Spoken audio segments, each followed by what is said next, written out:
안녕하세요. 최창근 전문위원입니다. 이번에는 안전보건관계법령의 주요 내용에 대해서 말씀을 드리도록 하겠습니다. 자, 안전보건관계법령이 중대재해처벌법 시행령 제4조 제4호에서 안전보건관계법령에 따른 의무 이행에 필요한 관리상의 조치를 규정을 하면서 시행령에, 그러니까 대통령령에 위임을 하고 있습니다. 대통령령에서는 법 제4조 제2항에 위임을 받아서 시행령 제5조 안전보건관계법령에 따른 의무 이행에 필요한 관리상의 조치를 하도록 1항에서 규정하고 있고, 안전보건관계법령이란 해당 사업 또는 사업장에 적용되는 것으로 종사자의 안전보건을 확보하는 데 관련되는 법령을 말한다, 이렇게 규정하고 있습니다. 그래서 그러면 안전관련관계법령이 뭐냐, 도대체 사업장의 규모에 따라서는 뭐 30개도 될 수 있고 한 40개 법령도 되는 경우도 같이 검토를 해봤는데, 정말로 이거는 선택과 집중하지 않으면 안 되는데 그 많은 것을 어떻게 평가를 해야 되고 확인을 해야 되는 거냐. 물론 각 법령에 관련된 의무사항을 준수를 하고 있지만은 이거를 조치를 한 것인지 또 조치하지 않은 것이 있는 건지 어떻게 점검하고 기록을 남기는 거냐 문제가 되고 있었고, 그래서 이번에 시행령 개정안에 곧 공포가 될 걸로 보이는데, 시행령 개정안에 좀 더 구체적으로 나오지 않을까 기대를 해보고 있습니다. 현재까지로는 고용노동부 해설서 등에 따르면은 산업안전보건법은 기본이다. 그 다음에 광산안전법, 원자력안전법 등 10개 정도를 둘레 10개 법령을 예시로 들고 있습니다. 그런데 이제 우리 거의 대부분 제조업에서는 산업안전보건법은 다 적용이 되는 거고, 그 다음에 원자력안전법도 방사선을 이용해서 두께 측정이라든가 하는 경우에 따라서 원자력안전법도 거의 대부분 적용이 되고, 그 다음에 연안법, 연구실 안전환경 조성에 관한 법률에 따라서 정하고 있는 사항들도 적용이 되고, 그 다음에 산업 폐기물이 있기 때문에 폐기물 관리법도 적용이 됩니다. 그러면은 현재로 보면은 예시에 보면은 한 4개 정도가 적용이 되고, 광산을 하는 경우, 뭐 선박을 하는 경우 여러 가지 또 산업에 따라서는 달리 적용이 되겠습니다. 그러면 앞으로 어떻게 특정될 것인가에 대해서는 앞으로 좀 지켜봐야 될 걸로 보입니다. 그래서 장표에 보시는 것처럼 연구실 안전환경의 조성에 관한 법에서는 뭐 연구실 안전관리자의 지정, 그 다음에 안전관리 규정 작성 준수 의무, 교육 훈련, 건강검진 이런 사항들이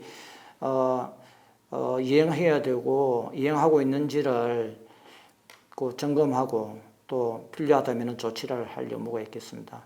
폐기물 같은 경우에는 폐기물을 수집 운반할 때 뭐 3인 1조로 하라든가 그런 규정들을 준수해야 될 것으로 보입니다. 기타 법령에 대해서도 아마도 시행령에서는 10개 예시를 기본으로 좀 특정을 하지 않을까, 별표를 만들어서 특정을 하지 않을까, 아니면은 조금 더 가감을 해서 우리 경영 책임자들이나 안전보건 전담 부서에서 또 아니면 안전보건 관리 부서에서 챙길 수 있도록 좀 더 구체화될 걸로 보입니다. 최근에 보도자료가 나왔는데, 뭐 중대재해처벌법에 대해서 좀 간략하게 몇 가지만 하겠다, 아니면은 한국경제에서는 조금 전에 설명드린 것처럼 해설서에 나와 있는 10개 법령으로 특정하겠다, 헤럴드 경제에서는 뭐 아니다, 몇 개 더 간소화하겠다. 예를 들면은 산안법, 선박안전법, 원자력안전법, 선언법 등 뭐 좀 더 간소화하겠다 이렇게 나왔는데 고용노동부에서는 9월 중에 이제 입법 예고를 목표로 세부 검토 중이다. 아직까지 확정된 게 없다. 뭐 보도에 신중을 기해달라. 이런 내용들이 있었습니다. 그래서 그만큼 좀 신중하게 검토하고 있다라고 동향을 말씀드릴 수 있겠습니다. 그래서 안전보건관계법령은 어떻게 특정되든 간에 좀 베스트 프랙티스를 보면은 각 종처법에서 이렇게 딱 몇 개의 법정을 특정한다 하더라도 그러면 다른 법령에서 다 요구사항인데 법적 업무상으로 규정하고 있는데 준수하지 않아도 되는 거냐? 그건 아니지 않습니까? 그래서 안전보건관계법령, 그러니까 우리가 준수해야 될 법령이 뭔가를 회사별로 리스트업을 하고 그 다음에 그 법령에 따라서 선택과 집중하는 차원에서 꼭 챙겨야 될 것을 체크리스트를 보시는 바와 같이 만들어서 반기 또는 분기 컴플라이언스 팀 또는 준법경영팀 또는 전담부서에서 평가를 하고 있습니다. 물론 이런 체크리스트를 작성할 때나 또 진단할 때 또 외부 전문가들이 도움을 받는 경우도 많습니다. 그러면 지금부터는 이제 산업안전보건법의 주요 내용을 한번 보도록 하겠습니다. 이 부분은 너무 잘 아시기 때문에 간단하게 설명을 드려도 될 것 같습니다.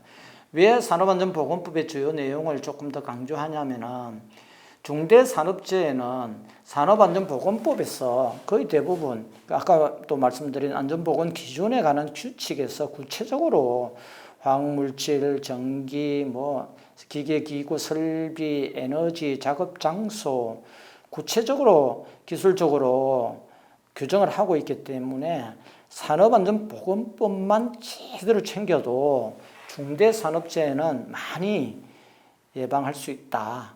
그리고 고용노동부에서 중대산업사고를 조사할 때도 산업안전보건법을 기준으로 조사할 걸로 보입니다. 그렇기 때문에 산업안전보건법의 주요 내용에 대해서도 다시 한번 살펴보는 필요가 있다 생각됩니다. 법의 내용들은 인허가 신고 업무 및 법정 관리자들이 해야 될 업무들이 또 업무사항이 법, 시행령, 시행규칙, 또 관련 고시 등에서 쭉 나오고 시설 및 장비에 대해서도 구분할 수 있겠고 법정 교육에 대해서도 구분할 수 있겠습니다. 이 하나하나에 대한 설명은 제가 지금 드리기에는 부적절해 보이고 우리 안전관리자, 보건관리자, 또 관리감독자들께서도 내용을 다 숙지하고 계시리라 믿고 좀 부족한 부분이 있는 부분은 법제처의 법령정보 또는 고용노동부 홈페이지 또는 안전보건 홈페이지 들어갔으면 관련 법령들을 충분히 안내하고 있으니까 숙지하시면 될 것 같고 더군다나 이제 고용노동부에서 또는 안전보건공단에서 또 이해하기 쉽도록 관련 보조 교재를 만들어서 배포하는 경우도 있습니다. 잘 참고하시면 되고 특히 안전보건 기준에 관한 규칙에 관련되는 구체적인 내용은 안전보건공단에서 만화로 보는 안전보건 기준에 관한 규칙 이런 제목 등으로 상세히 그림하고 안내를 하고 있기 때문에 그런 부분도 항상 책상 옆에 두고 관리감독자는 아침에 현장을 돌 때 또는 관리감독자들이 주관하는 또 종사자, 또 수급인의 관계 종사자 등 교육이 필요하다든가 확인을 하실 때 참고하시면 될 것 같습니다. 가장 중요한 것은 산업안전보건법 제38조에서 안전조치 사업주가 안전조치 여기서 사업주라 그러면은 법인인 경우는 법인이 되겠고 개인 사업주인 경우는 개인이 되겠습니다. 대표이사가 되겠죠. 근데 법인인 경우는 이제 법인인데 사업주가 법인은 자연인이 아니기 때문에 대표이사에게 타법령에서 모든 권한을 위임되어 있지 않습니까? 그러면은 이제 거기서 대표이사께서 사업주의 안전조치 업무를 하셔야 되는데 산업안전보건법에서는 사업장 단위로 안전보건관리 체제를 구축하도록 되어 있으니까 또 대표이사는 공장장, 일명 공장장에게 안전보건관리 책임자 또는 안전보건 총괄 책임자로 지정을 해서 산업안전보건법의 요구사항을 다 위임을 해놨습니다. 그래서 공장장이 이런 그 안전조치를, 보건조치를 할 의무를 두고 있고, 산업안전보건법을 위반하거나 부작위범이죠. 뭐 하는데 하지 않는 경우, 그 다음에 또 부작위로 인해서 사망 등 중대재해가 발생하면 결과적 과정법으로 처벌할 때 사업주가 아닌 안전보건관리 책임자, 총괄 책임자에게 처벌하는 구조로 되어 있습니다. 그래서 38조에 보면은 설비에 대한 위험, 물질에 대한 위험, 에너지에 의한 위험 이렇게 구분을 하고 있고, 그 다음에 2항에서는 불량한 작업 방법에 대해서 산재 예방을 위해서 필요한 조치를 또 규정하고 있습니다. 그 다음에 3항에서는 작업 장소, 추락할 위험이 있는 장소, 붕괴할 위험이 있는 장소, 떨어지거나 날아올 위험이 있는 장소, 천재지변으로 인해서 위험이 발생할 우려가 있는 장소 등 구체적으로 정하고 있고, 더 구체적인 것은 제4항에서 고용노동부령으로 정한다라고 위임을 해놨습니다. 거기서 고용노동부령으로 정한다고 하는 것은 산업안전보건 기준에 관한 규칙, 좀 약칭으로 안전보건규칙이라고도 칭하고 있는데, 거기에 구체적으로 통칙, 안전조치사항, 보건조치사항으로 정하고 있습니다. 참고하시면 되겠습니다. 보건조치사항은 산안법 39조에서 보시는 바와 같이 그 원재료, 가스, 전기, 분진, 휴음, 미스터 등, 또 방사선, 또 배출되는 기체, 액체 찌꺼기, 뭐 또 그 다음에 CRT, 뭐 등 그래서 건강에 장애가 있는, 그 다음에 반복 작업이나 인체 과도 부담, 그러니까 그 건골격계 질환에 대해서, 그 다음에 그 뭐 환기라든가 채광, 보온, 또 습도 이런 것에 따른 건강장애 이런 것들을 규정을 하면서, 이 또한 고용노동부령으로 위임되어 있는데 산업안전보건 기준에 관한 규칙으로 구체적으로 정하고 있습니다. 참고하시면 되겠습니다. 산업안전보건 기준에 관한 규칙은 뭐 쭉 말씀드린 것처럼 제1편의 총칙에는 그냥 공통적인 사항들이 다 기술이 되어 있고요. 1장부터 10장까지. 그 다음에 안전기준, 제2편에는 안전기준으로 구성되어 있는데, 제1장의 기계기구 및 그 밖의 설비에 의한 위험 예방, 그 다음에 구체적으로 유해 위험한 기계기구에 대해서 구체적으로 좀 정하고 있고요. 제2장에서는 폭발, 화재 및 위험물 누출에 의한 위험 방지를 쭉 1절부터 정하고 있습니다. 제3장에서는 전기로 인한 위험 방지, 전기로 인한 위험 방지는 전기안전관리법이라고 전기사업법 및 전기안전관리법에서 구체적으로 정하고 있는 사항들도 있고, 그거와 거의 뭐 내용적인 측면에서는 비슷하겠지만은 근로자들, 그러니까 종사자들의 건강을 위해서, 안전을 위해서 구체적으로 꼭 이것만은 지켜야 해라고 3장에서 전기로 인한 위험 방지를 정하고 있습니다. 이게 전기로 인한 위험은 보통 보면 안전관리자들이 이게 전기 안전관리자가 있으니까 나는 몰라 라고 하시는 경우도 있는데, 그렇게 해서는 안 될 것으로 보이고, 전기 안전관리자는 전기안전관리법이나 전기사업법에 따라서 해야 될 의무를 전기안전관리자가 챙기는 것이고, 산업안전보건법에 따른 안전관리자는 전기로 인한 위험 방지를 위해서 제3장에서 정하고 있는 사항들을 체크를 하셔야 될 의무가 있는 것입니다. 그래서 뭐 서로 더블 체크하시는 게 더 이상적이라고 생각됩니다. 제4장에서는 건설 작업에 의한 위험 예방, 뭐 건설 작업이라면은 건설업에만 해당되는 것이 아니라 우리 사업장 안에 건설 작업이 있을 수 있잖아요. 땅을 팔 수도 있고 건축물을 개보수할 수도 있고 증설을 할 수 있는 경우에 이 건설 작업에 의한 위험 예방 조치를 안전관리자들이, 도급인의 안전관리자들이 확인할 의무가 있다. 이렇게 보시면 되겠고, 물론 그 안전관리자나 보건관리자들은 지도 조언하는 역할이기 때문에 실질적으로 이런 그 업무 이행을 누가 챙겨야 되느냐? 해당 작업에 주관하는 관리감독자들이 챙기는 것이 기본이라고 보시면 되겠습니다. 그리고 수급인의 그 사업주, 그다음 수급인의 관리감독자, 그다음에 관계수급인의 그 사업주, 그다음에 관계수급인의 관리감독자들이 1차적인 업무가 있다고 보고, 그다음에 2차적으로 넘어오게 되면은 우리 도급인, 우리 회사의 그 관리감독자들이 업무를 이행할 주체라고 보시면 되는데, 관리감독자들은 안전관리자나 보건관리자는 기술적인 사항이나 법적인 사항을 지도 조언하면 되겠습니다. 그 다음에 제5장에서는 중량물 등 취급시 위험 방지에 대해서 규정하고 있습니다. 이 중량물에 대해서 사고가 참 많이 나고 있죠. 올해도 많이 났고. 그래서 중요한 사항이고, 제6장에는 좀 하역 작업, 특히 이제 제조업 같은 경우는 화물차에서 물건을 싣거나 내리는 경우 사고가 종종 발생하는데, 그거에 대해서도 구체적으로 규정을 하고 있습니다. 7장은 벌목 작업이니까 제조업에서는 크게 해당이 되지 않고, 8장은 궤도 관련 작업에 등에 관한 위험 방지 조치라 철도 관련 사업에서만 적용될 것으로 보입니다. 광산 등 일부에 적용될 수도 있겠으나 주로 철도 관련 그 사업에서만 적용이 될 것으로 보입니다.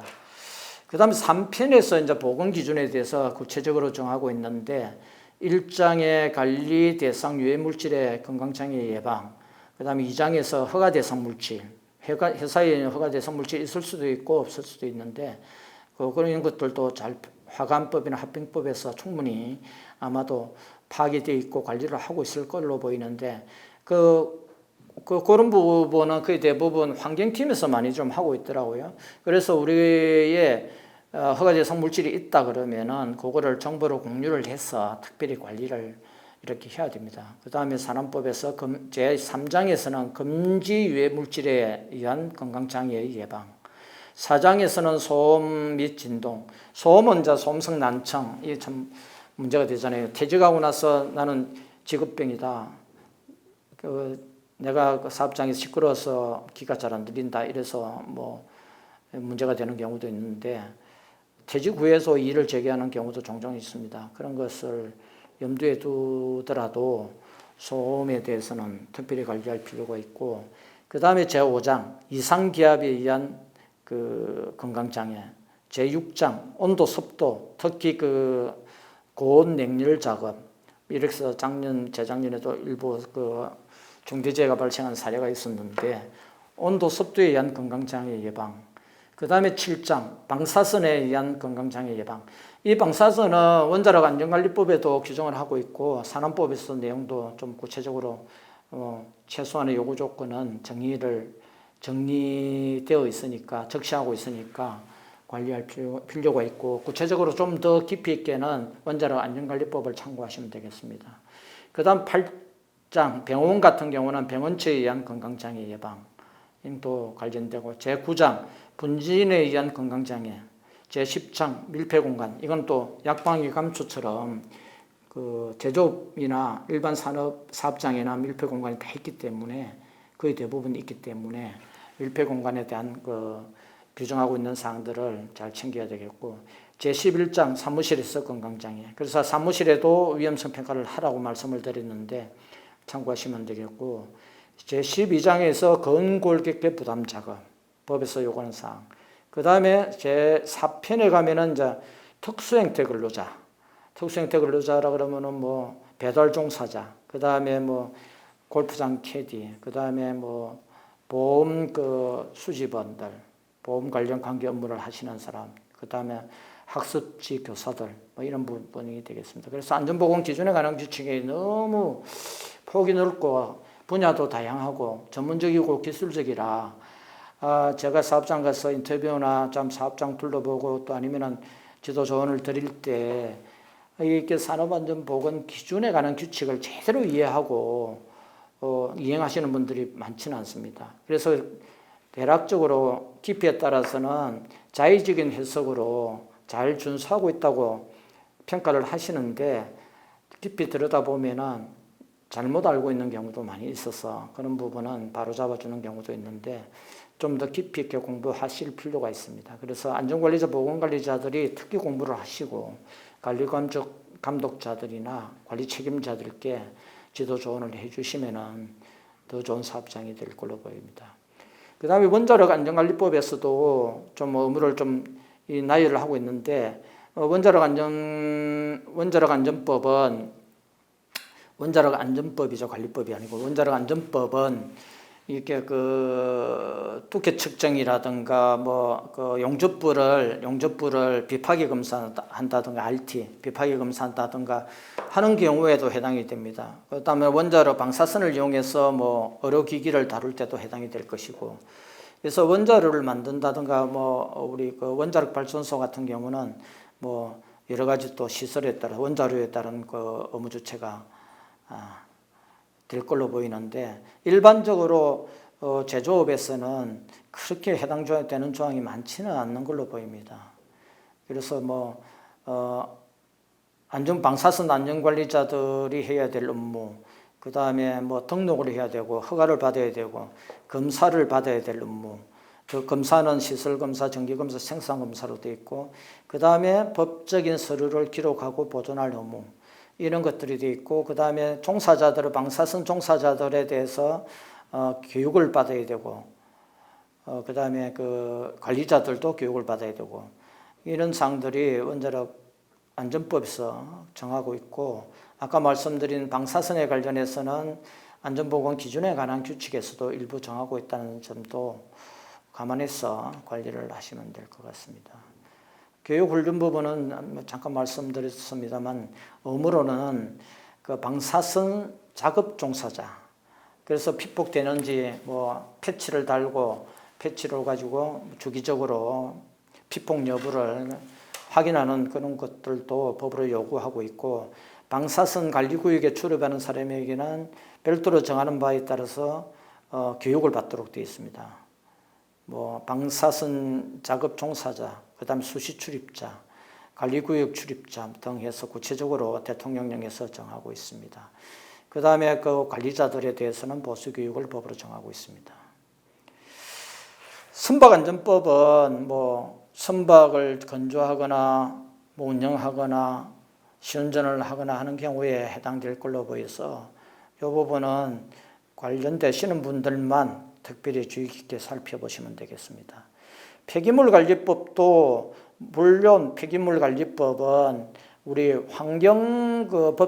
환경기술인들이 또 폐기물관리자인가 해서 별도로 폐기물관리법에서 요구하는 대로 그 환경기술인이 지정되는데 그분들이 특별히 관리하겠지만은 그 중에서도 안전 부분, 특히 수거할 때는 3인 1조로 하라든가 그런 안전에 요구되는 사항들은 안전관리자 전담부서에서 챙겨볼 필요가 있다 말씀드릴 수 있겠습니다.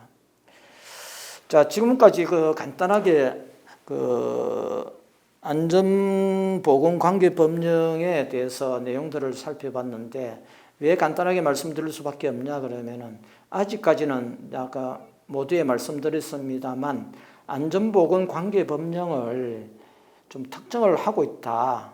특히 경영계에서 우리가 어떻게 그걸 갖다가 한꺼번에 다 할 수 있는 거냐, 선택과 집중할 수 있도록, 그리고 수교자들이 조금 더 일을 제대로 할 수 있도록 명확하게 좀 규정해달라, 그런 요구가 많아서 지금 그 시행령 개정안에 조금 더 범위를 더 명확하게 특정해 줄 걸로 보입니다.